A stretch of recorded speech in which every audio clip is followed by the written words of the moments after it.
Penn State is on a bye, but that doesn't mean that we are, and we have another action-packed show to get you through the bye week and get set for the Nittany Lions' next matchup with Kent State. You're watching Nittany Nation Overtime. The money is talking, I'm flowing, it's coming in just how I do it. Yeah, you know what it is. Hey, we doing it big. Look up, there's no limit, no, we cannot settle for this. Yeah, can't stop, nah, won't stop. Yeah, spin on live, you don't believe it, just watch.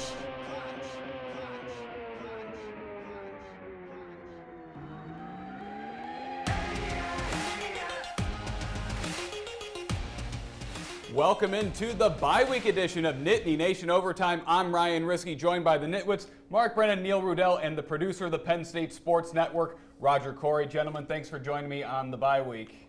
Hey, it's great to be here.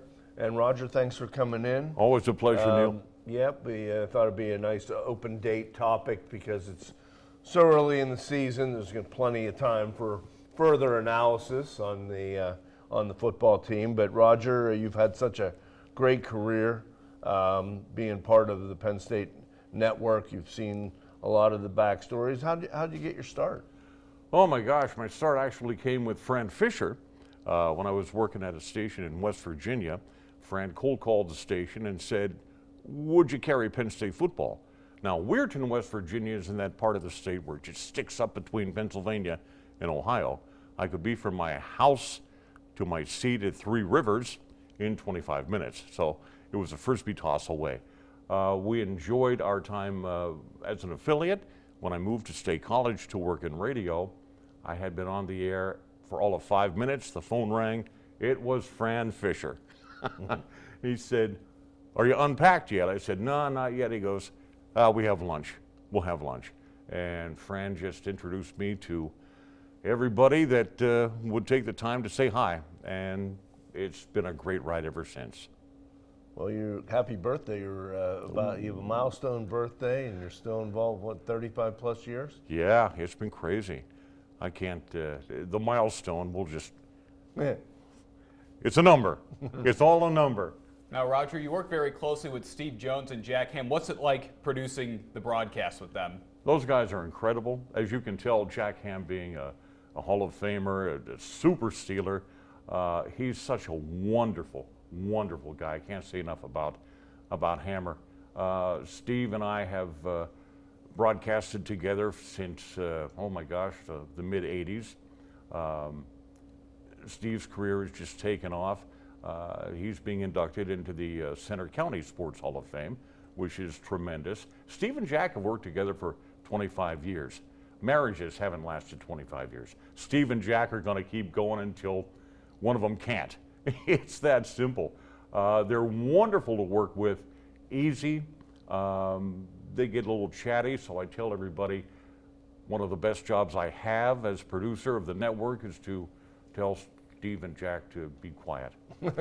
Steve and Jack are, they're the best in the business. They are as good as anybody out there. But I want to go back a little bit to the previous crew, Fran and George. I remember when Penn State joined the Big Ten in '93. I kind of knew those guys, but it was much different travel. You weren't driving everywhere. Now you're flying to all these different places, and you knew when you got wherever you were going that you would eventually encounter George and Fran, probably at the hotel watering hole, but friendly faces. And these guys were so great to us as the media and to the fans. And you were there for all of it. Yeah, Fran and George were absolutely tremendous. The fun part was when you could listen in and be in the same room as Joe and George and some of the media guys that made it into the room on Friday night, all off the record, but the conversations, George, a Democrat, Joe, no. But to hear them go just on, not football, no, forget about it. Your guy's wrong. Well, your guy's wrong. And they would just go at it. Good times, great memories, and wonderful conversations with those guys.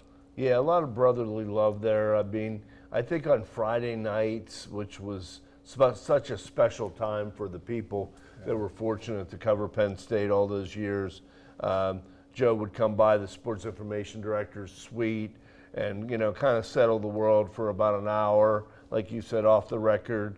A chance to, get to know the people on the beat and get to know him a little bit more. But, it got him out of the lobby, and he didn't really want to talk football that night, so it was kind of really unique. We'd be sitting there watching a Major League playoff game or whatnot. But those were fun times. And he would always say, Neil, how did Altoona do tonight? Yeah. Or Mark, how did State College do tonight? That was the one thing he always talked about. But it was great. And I just go back to being around those two guys. I remember kind of growing up knowing of those guys from the Penn State football story, the TV show and whatnot, and then to meet them in person.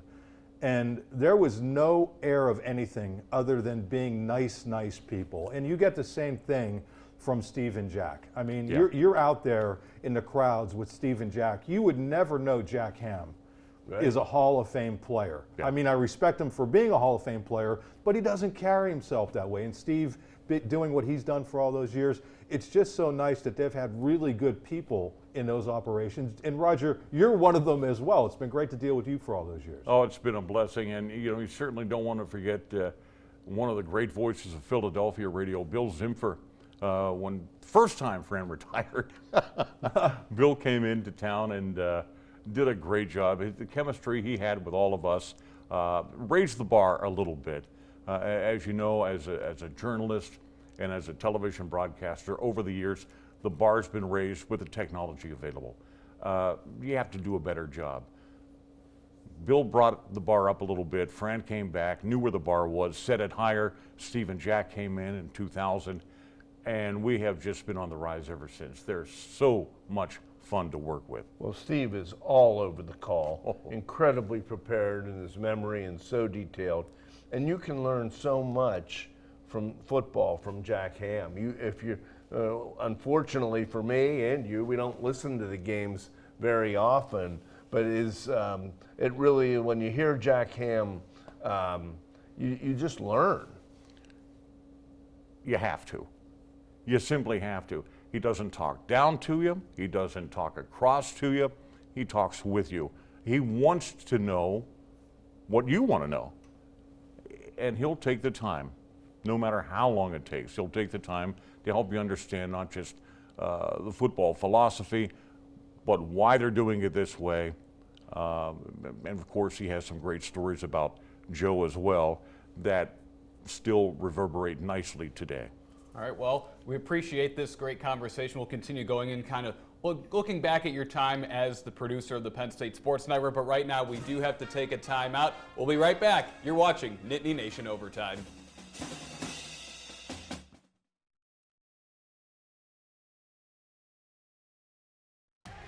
You're watching Nittany Nation Overtime.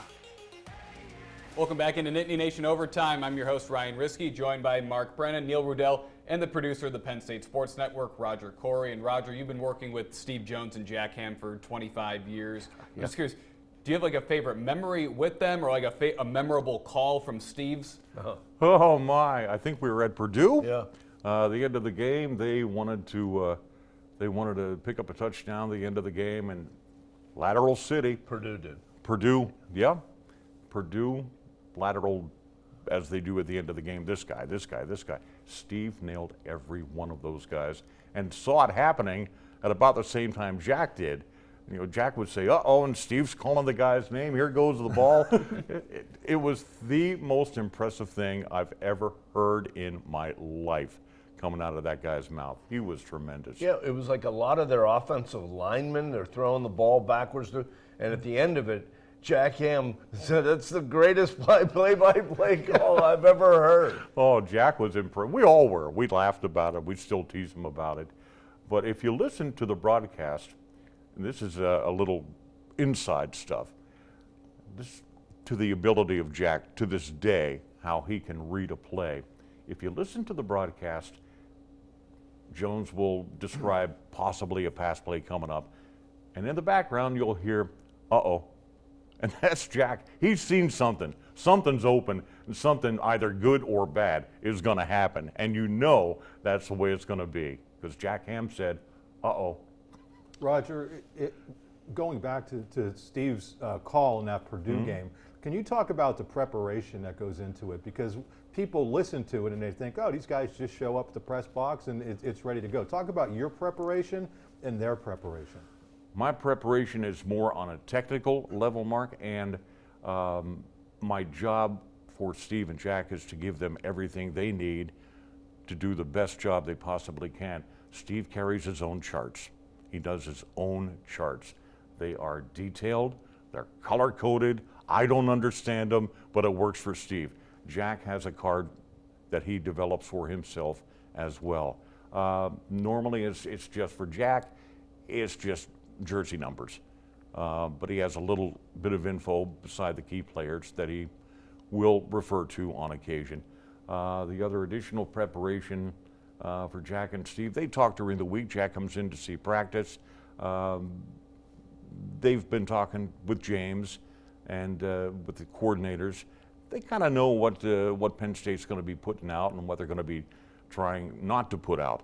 So the preparation aspect, Steve and Jack, probably start on Monday night, I would imagine. Come into town, they're ready to go on Thursday. Like the team, they take Friday a little easy, and then Saturday comes, we're ready to go. Then you have, I want to give you a chance to give a shout out, Engineer Bob Taylor, Oh, Bob Taylor's who is tremendous. unbelievable, and Brian Tripp has done an awesome job on the sideline. Tripp is tremendous. That kid's going to go places. He's a wonderful guy. Bob is the best engineer I think I've ever worked with on the network. Give him, all he needs is 2 wires, and we're good to go. He's really ahead of what a broadcast team needs on a technology basis. I think we are the best equipped radio broadcast team in the country, as we should be, and there's more to come as technology progresses. I know I'm into this technology thing, but what we're also doing is streaming a pregame show with Jason Kabinda and Christian Hackenberg. They've joined us on the postgame show for a wrap-up.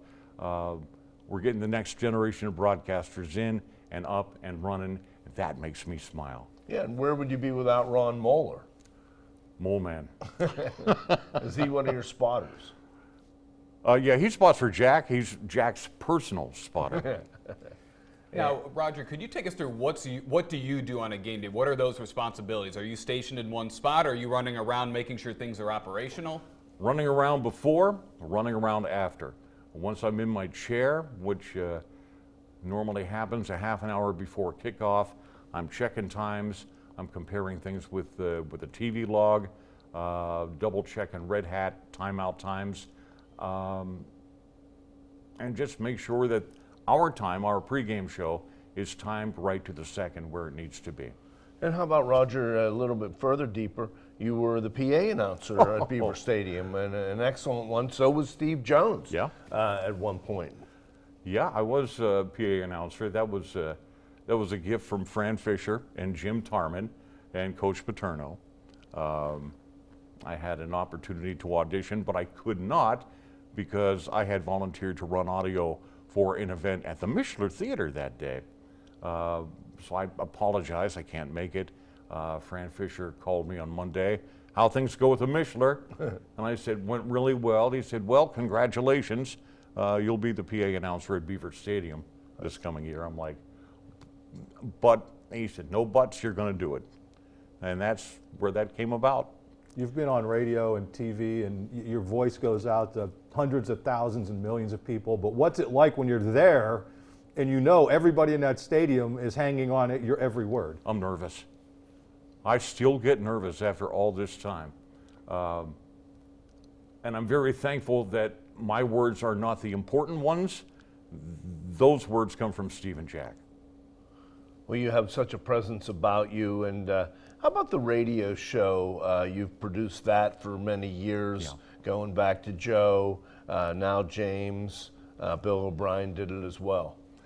Yeah, the radio show more from a call-in show from Coach Paterno's office.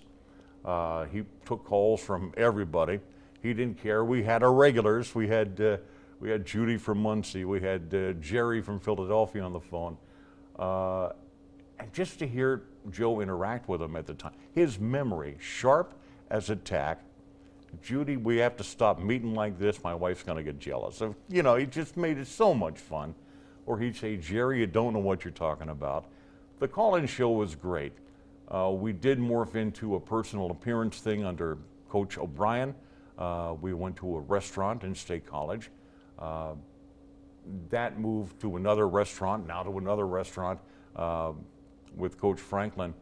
The interaction with the coaches and with Steve, and I have the best job. I get to introduce people to Coach Franklin. They normally would say, he doesn't have a minute for me. Yeah, he does. And I'm just so thrilled that I have that opportunity to make someone feel so good. I talk to Coach Franklin. That's fun. I love when they're nervous, though. And James will say, you know, hi, Paul, and the person's trying to ask the question, and they don't realize. He did that with the media way back when, and we all kind of caught on. But it's pretty funny when you're there. You're a professional, and you're sitting there watching these people. Do you ever have to like say, hey, like, you know, acknowledge the hello? Yeah, I always tip them off now. when I go out and they raise their hand, I come out. I'll hold the microphone. Don't worry about that. When we come to you, say, hey, Coach, how you doing? Because he loves that. And sometimes we'll have a guy or two just grab the mic and go, which makes me nervous. But most people will just, Coach, how you doing? I'm doing great, and how are you doing? And we just get going from there. What's your question? And he takes his time with everybody that comes in. He'll joke with people.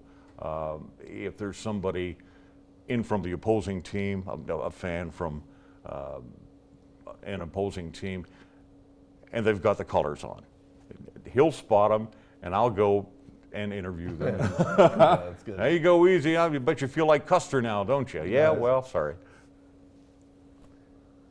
You know, I don't want the show to go before the one story about you guys. This was after Fran. I always considered Fran the greatest ambassador the Penn State really ever had. Yeah, he was. And George was such, as you said, such a good friend of ours. I spent a lot of time one-on-one with George in the Pittsburgh airport because we were both doing the final connection, me to Altoona and him out to Long Island, and I got to know him.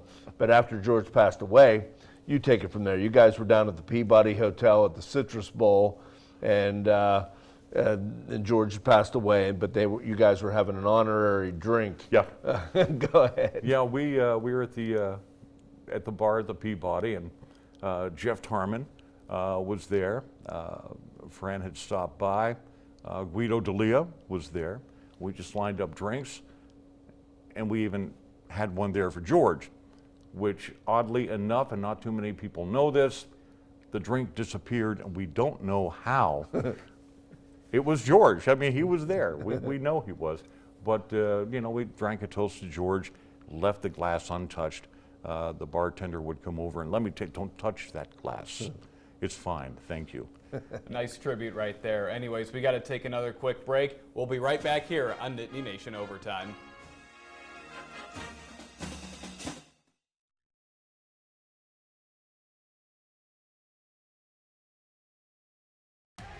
You're watching Nittany Nation Overtime.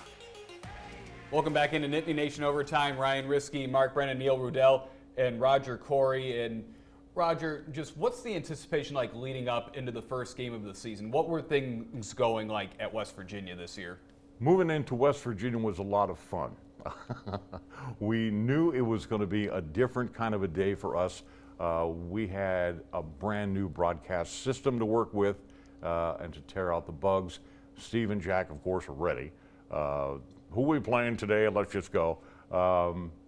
Moving into West Virginia, like I said, we had received the weather forecast like everybody else had.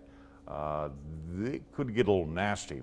The last forecast that I gave to Jack was it was moving off and would enter the area later that afternoon.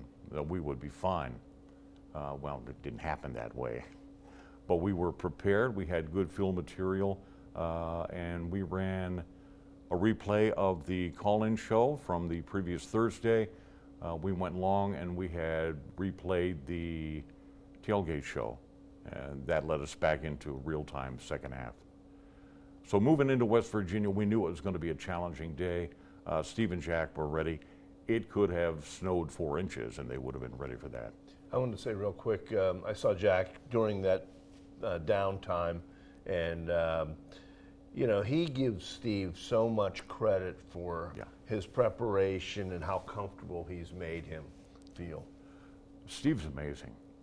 His memory, it's not he doesn't have a photographic memory, but it's right next to it. Tremendous memory, especially when it comes to stats, numbers. We always try and come up with a way to stump him on some kind of Penn State trivia. I've gone so far as to asking what the barometric pressure was at the national championship game with Miami. And I just got the look. So, but I got you, Steve. I got you, brother. Alrighty, well, we like hearing the insight into what goes on a game day. Again, we're running up against a break, so we got one final block. Don't go anywhere. You're watching Nittany Nation Overtime. Don't miss a minute of Nittany Nation Overtime, now also on Apple and Spotify.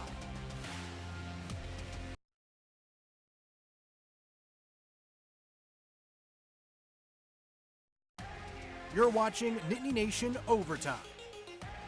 Welcome back into Nittany Nation Overtime. And, well, this was the bye week, guys, so no score predictions, so no Nitwit of the Week to crown. However, Penn State 2-0 on the season. Neil, where do you think things are heading right now? Well, let's see if how well they regroup from their performance against Bowling Green, roll into Kent State, and I still think you have some manageable. You're home for a 5-week stretch here, so then you'll have Illinois, UCLA, and then I think it really starts to get interesting in October. Yeah, I think Bowling Green gave them some good teaching material going into the bye week. They have a lot they could sink their teeth into on both sides of the ball, so I think they're well positioned for the stretch run.